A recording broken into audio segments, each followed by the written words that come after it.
In this segment, we're going to take an example of the bisection method.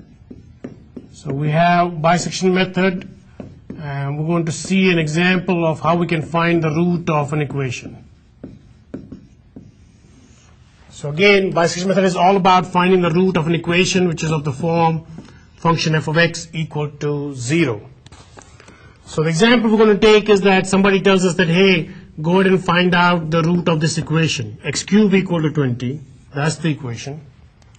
They're telling you that your initial guess can be 1 and your other initial guess can be 4. And maybe asking you to conduct 3 iterations. Conduct 3 iterations. So the initial guess is given to us as 1 and 4. Those are the initial guesses for doing the bisection method. The equation given to us is x cubed is equal to 20. Now the first thing which I've said is that the bisection method works for the equation f of x equal to 0. So if your equation is not in that form, you have to rewrite the equation in that particular form. So what that means is that I got to rewrite this equation as this, x cubed minus 20 equal to 0. And that becomes my function f of x then. It's very important to be sure that you are writing down the equation in the form of f of x equal to 0. So in this case, all I have to do is to just take 20 to the left hand side and I get my equation in the proper form. Now the first step, which we said again, is that we have to check, although somebody is giving us what the lower and upper limits are, we still have to check whether the function is changing sign. So what I have to do is I have to find out what the value of the function at 1 is, which is at xl. So the value of the function at xl is equal to the function at 1, which is 1 cubed minus 20, which is minus 19.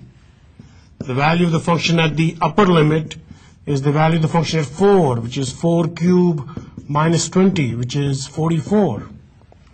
So what you're finding out is that the function value at 1 times the value of the function of 4 is equal to minus 19 times 44, and it is in fact less than 0.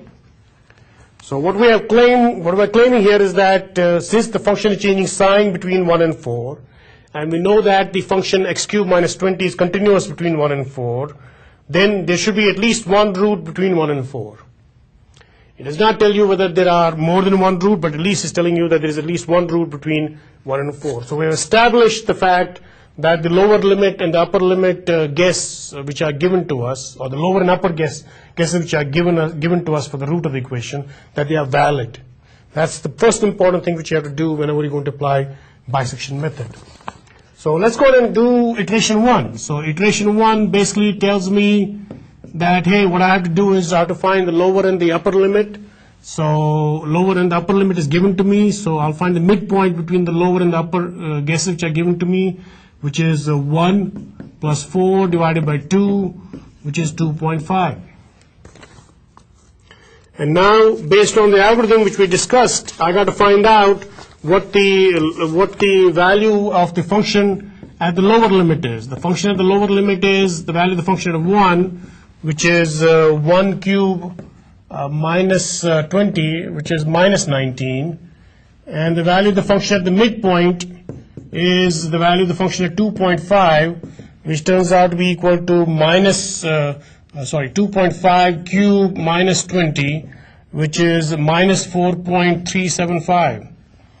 So that's what I get as the value of the function at 2.5. So you can very well see now the value of the function at the lower value, the value of the function at the midpoint is minus 19 star minus 4.375, which is greater than 0. The function is not changing sign between xl, which is 1, and between xm, which is 2.5. So the root cannot be between 1 and 2.5. The root cannot be between 1 and 2.5, so it has to be between 2.5 and 4, because that's the upper limit. The upper limit is 4, the lower limit is 1, and your 2.5 is the midpoint between those two guesses. So since it's not between 1 and 2.5, the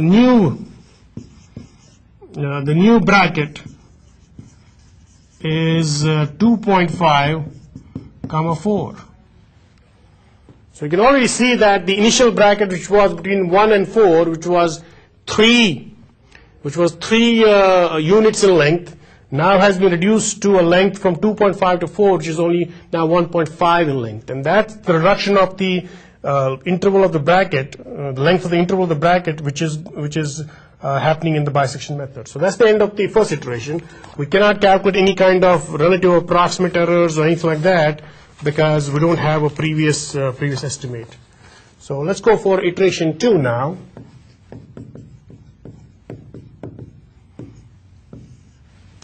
The iteration 2 is that the midpoint will be now, so we have the new bracket is 2.5 comma 4.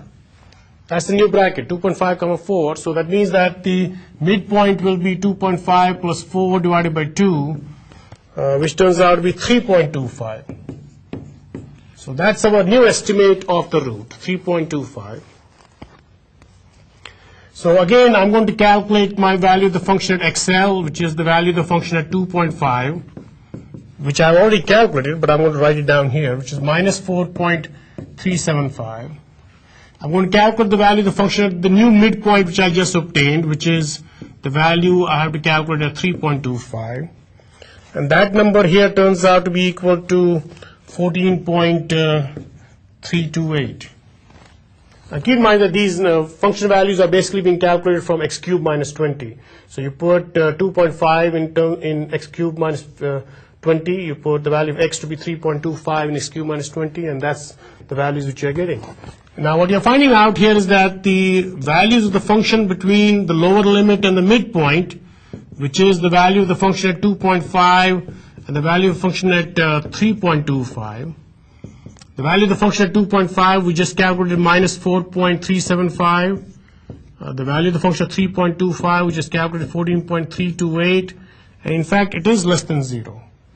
So what you have established by this is that since the root is between 2.5 and 3.25, that's why it is changing sign between the values of x equal to 2.5 and x equal to 3.25, and the function values are changing sign.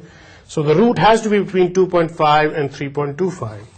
So that is the new bracket. So the new bracket now, the new bracket of the root is now 2.5 and 3.25.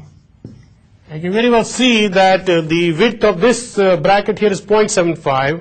The width of the bracket we started with is 1.5. So it has already become half of what it was before. Now also here we can calculate the absolute relative approximate error because we have a previous approximation and a current approximation. The present approximation is 3.25. The previous approximation was 2.5. Divided by 3.25 times 100, and that turns out to be about 23%. So we're getting a large relative approximate error between the old value, the new value, old value, and the new value here, which is about 23%. So I'm going to ask you to do the other iterations yourself. I'm going to write down the values which I get for various iterations. So iteration number 3, I get the value to be 2.875. For iteration 4, I get 2.6875. For iteration 5, which is conducting one more iteration, I get 2.7812. So those are some of the iterations which you can do as your homework, and convince yourself that how you can find out the new bracket of the root as you go along from one iteration to another. And that's the end of this segment.